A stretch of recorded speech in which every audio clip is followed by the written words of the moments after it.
to my channel. Hi guys, welcome to my channel. This is Dominic in YouTube, and today we're gonna be doing a classic beef burger. So today we're gonna be doing a classic beef burger. So karon, I will not be speaking in English because I'm kinda not fluent in it. So magbisaya ko today. So ang atong buhaton today is ang classic burger, classic beef burger. So English ra gyapon ko no. Okay, so ang atong ingredients, sagulan na itong English ha, okay, para dili na magkalisod.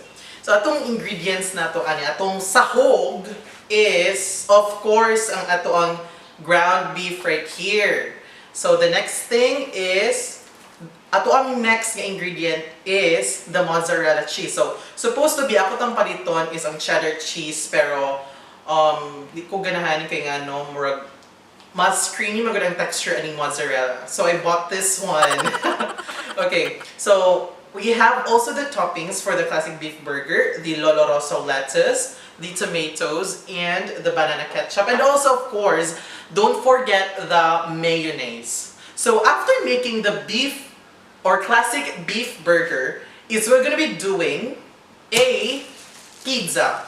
Maghimutag pizza, guys, out of this small pizza crust. So our ingredients sa aming pizza na itong pagbubuhaton karong adlaw kay ang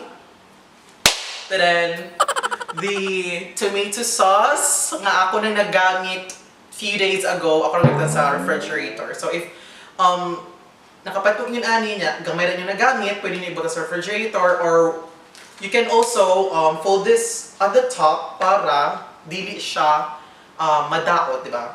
So we also have our bell pepper, the take two. So I almost forgot, for our classic beef burger, we also have the burger buns right here, and our pickle relish for our classic beef burger. And also, don't forget the cucumber for our toppings right here.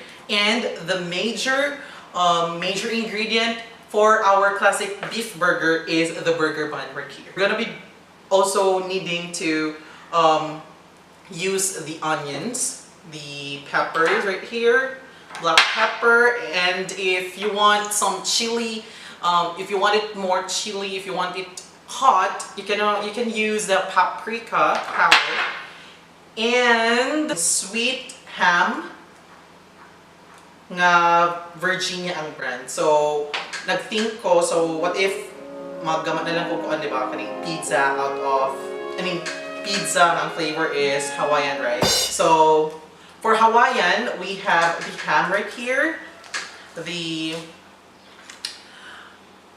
pineapple tidbits, and I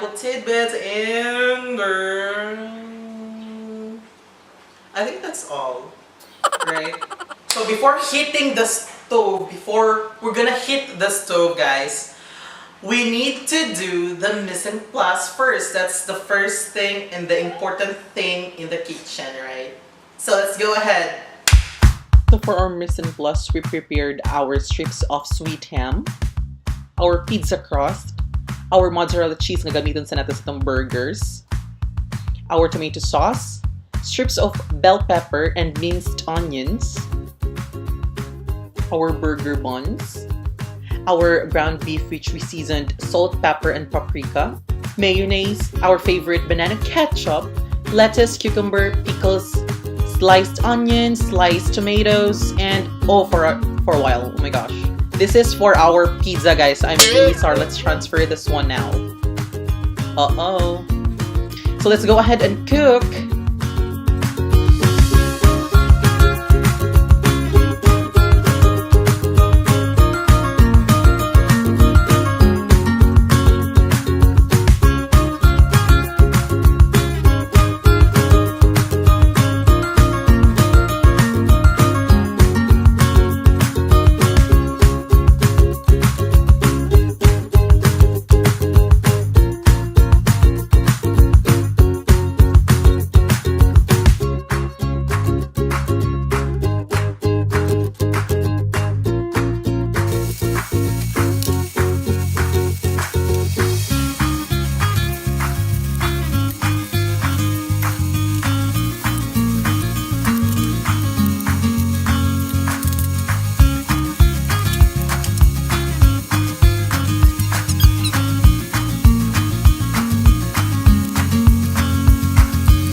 10 minutes of griddling this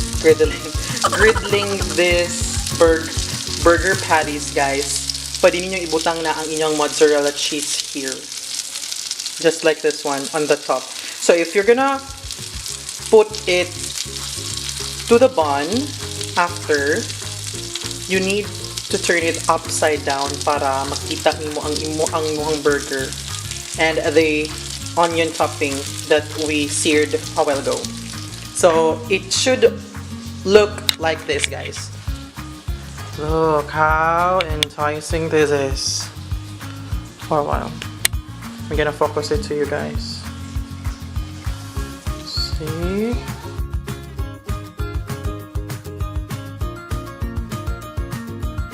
After our classic beef burger, we'll do our pizza right here, the Hawaiian pizza. But first, we need to gisal our sibuyas bombay right here.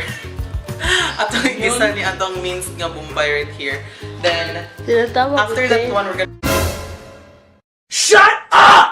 put our tomato sauce kay para mo enhance ang yung flavor sa ato ang base nga sauce sa ato ang pizza crust. Okay, let's start. So, atong ko ng atong sauce prime here.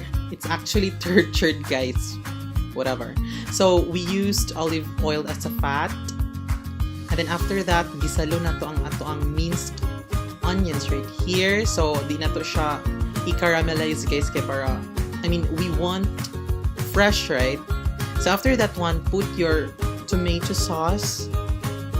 Because that's the way we do it, guys. To make the sauce more like, fresh. Or, let's just say, flavorful. Og ayaw sad og kalimot sa pag-ukay sa itong sauce, guys, kay masunog niya siya, okay?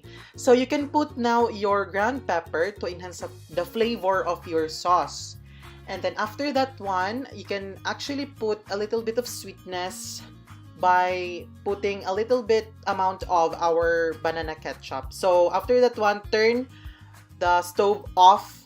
Kaya maluto naman ang atong banana ketchup, nakainit naman atong sauce. So, you can put 1 tablespoon per pizza crust and spread it out, okay? Then, after that one, put your sweet ham, the bell pepper we have, and then the sliced mozzarella cheese, and design it or decorate it whatever you want, guys. Depende na ninyo. And then put it in the oven for 100 degrees Celsius for 5 minutes or depende. Dapat brown sad gamit itong pizza para luto atong mga sahog, okay? So guys, muna siya atong finished product. Bon appetit and please don't forget to subscribe, guys. Bye!